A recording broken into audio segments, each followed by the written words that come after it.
the top 5, Cale Yarborough, the leader, Neil Bonnet second, third place Bill Elliott, fourth place Richard Petty, and fifth place Darrell Waltrip. 58 laps to go. Actually, now in third position is Richard Petty, as Bill Elliott came high off of turn number 2 last lap, and Richard Petty was able to pass him on the backstretch. So now Petty is in third position, and Bill Elliott is fourth. So the driver that we had been watching and had speculated to have the fastest car on the racetrack, Bill Elliott, has fallen from second to fourth in the last 10 laps. There's something else interesting going on, Bob. That lead quartet has slowed perceptibly on the racetrack, and even with the handheld stopwatch, they have slowed about a quarter of a second. The testimony to that is Lake Speed, who's about 2 laps behind, is moving in on the lead quartet. Once Yarborough got to the lead, he has shut down the pace. He has slowed the pace down, so it's a real chess game going on out there. Well, we still have quite a few laps to go, and you can see the average speed at the end of 420 laps was 112.5 miles an hour. Still quite a few laps to go in this race, and I'm sure it's a cat and mouse game at this point, just to position yourself for the last 5 or 6 laps. Well, something else to think about. There are the first 4 cars: Yarborough, Bonnet, Petty, and Elliott, going around. Ronnie Hopkins looks like he put a lap on there in the black and red number 26 car. Elliott, remember, the last time that we had a long green flag portion of the race, was the fastest after his tires and had about 30 or 40 laps to warm up. So if that car's setup has not been changed, and if the track, there is Bill, and if the track has not changed very much, Elliott may be very tough the last 20 laps of this race. 3 times last year he was second. Will today be his first victory? Well, the guy in front of him has been to victory lane many, many times, and he might be a good guy to follow for the next 20 or 30 laps. And an interesting observation there from Dick Berggren a few laps ago, when he told us that Richard Petty is just simply playing it cool out there and positioning himself right for the finish of the race. Right now, Richard Petty runs in third place ahead of Bill Elliott and behind Neil Bonnet and the leader, Cale Yarborough. Well, remember, it's been a while since Richard has won. Neil has won a Grand National race. It was a qualifying race this year. Of course, Cale the big win in the 500, and Elliott never. So we certainly have the gamut of experiences as far as victory lane goes in the first 4. Well, Cale Yarborough is in the lead right now, but where will he be in about 60 laps from now? We ask him where he wants to be when the last lap comes. Well, it always takes a little bit of luck to run good here, but we usually seem to do pretty good. If you got your car working good, you got a good shot at winning this race.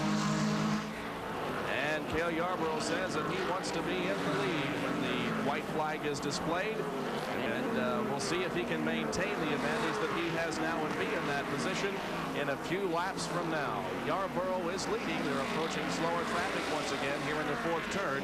As the slower car moves to the inside, that is Ron Bouchard. And we also had more comments from Cale Yarborough about his placement in the last lap. Well, this is definitely not a Daytona or a super speedway like Daytona. If I had my druthers, I'd rather be in front here than in second or anywhere else. It's kind of racetrack that if you're working good, you can lead that last lap, but it takes a car that's really working good to be able to pass on the last lap. So I'd rather be in front if possible. And in front he is right now, Cale Yarborough from Timmonsville, South Carolina. There's the interval he has on Neil Bonnet, Richard Petty, and Bill Elliott.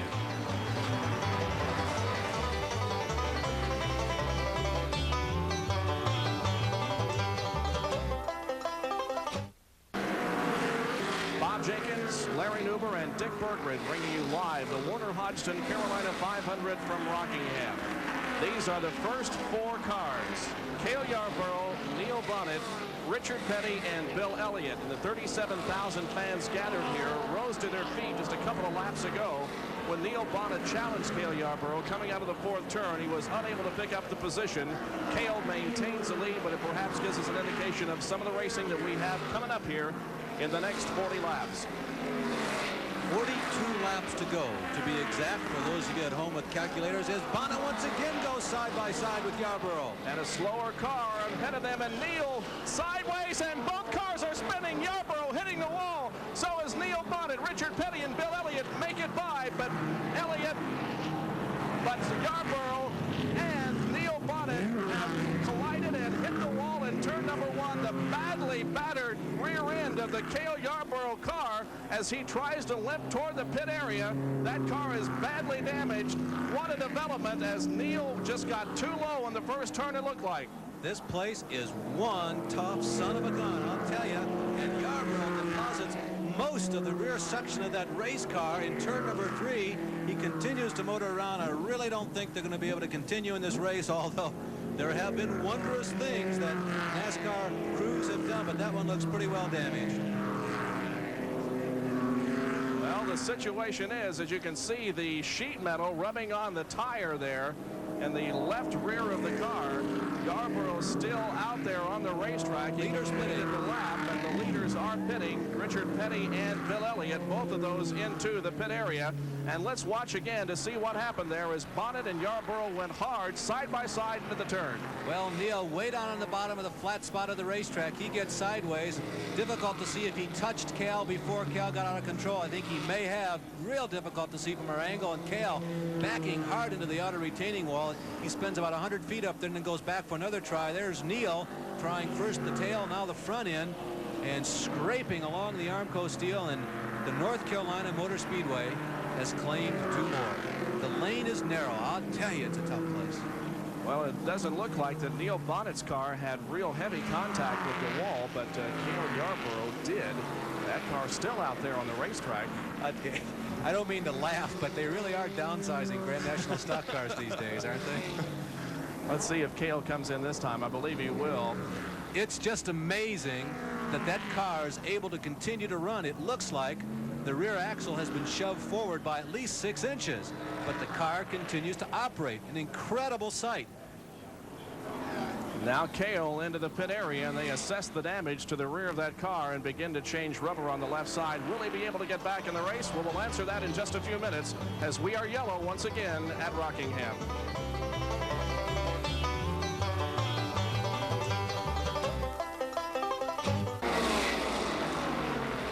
And in the lead is Bill Elliott from Dawsonville, Georgia. Right behind him, about a car length behind, is Richard Petty, number 43, and behind Petty is Darrell Waltrip, number 11. Again, we haven't talked too much about Darrell Waltrip this afternoon because he hasn't been in contention until now, but he's looking very strong. Closing in on second place, Richard Petty, as the cars swing off of turn number 4 into the tri-oval, completing lap 462. We have 30 laps to go to the checkered flag, and any one of the 3 cars up front could win the race. A lap down in 4th is Cale Yarborough, and that car is continuing to limp around the speedway, and Cale will definitely not win this race. He is off the path and off the pace considerably. And in 5th position is the number 1, driven by Lake Speed. Petty's going for the lead. Richard Petty moves to the inside of Bill Elliott here on the tri-oval and takes the lead. Richard Petty moves into the lead once again. Bill Elliott now second, Darrell Waltrip third, and Waltrip is looking for the opportunity to pass Elliott and move into second position. They go down the backstretch and head into turn number 3. I don't think Elliott necessarily wanted Petty to move into the lead, and Bill is looking for an opportunity to regain the lead. They come off the banking into the tri-oval, but it's still Petty, Elliott, and Darrell Waltrip.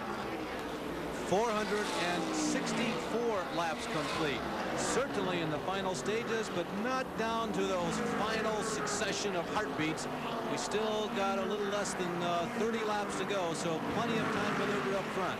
Will lap traffic play a role? Here come the leaders moving in on Cale Yarborough, going considerably slower than the field. Crossing the start-finish line is Richard Petty, who is looking good and looking for his first victory in a couple of years. The last win at Michigan International Speedway. And a lot of people have asked when Richard is going to get back into victory lane. It could be in this very race this afternoon. Stay with us for this last 30 laps and we will let you know. Now Bill Elliott goes high in turn number 4, moves the car back in line right behind Richard Petty as they cross the start-finish line once again. Well, one thing for sure we know, Bob, nobody is holding back anything now on this racetrack. Sometimes in the super speedways, you never really know who's holding and who's folded. But here at this place, everybody wants to lead, and they don't want to wait until the last 10 or 15 laps to take the lead. You want to get out and lead and make the others chase you. So whatever they have, they're showing it right now. So Petty and Elliott and Waltrip they're not only trying to see where the others are strong, but they're flat out trying to maximize their own race cars.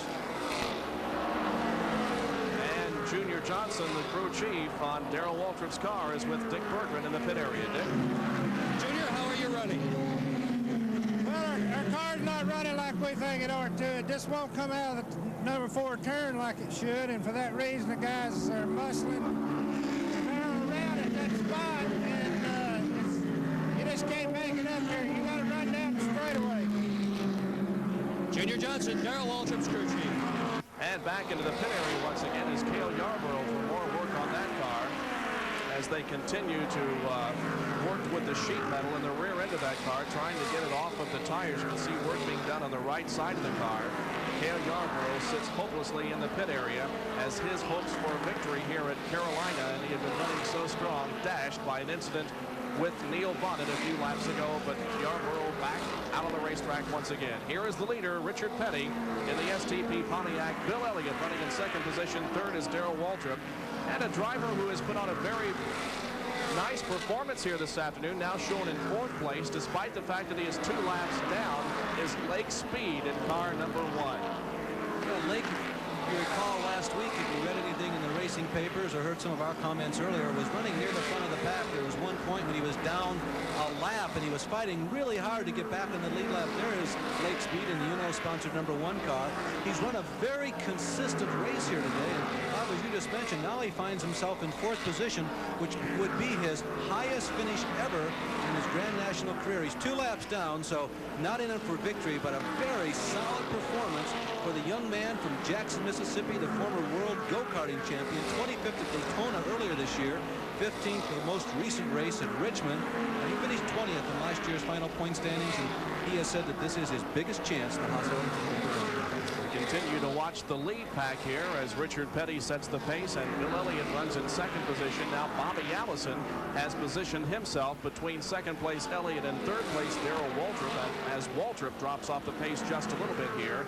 Bobby Allison, of course, not on the lead lap. He is several laps down also. So basically at this point, with a 20-lap race to go, it's a 2-car battle between Richard Petty and Bill Elliott. Well, we'll be back with more of this exciting Grand National competition from Rockingham, North Carolina, after these messages.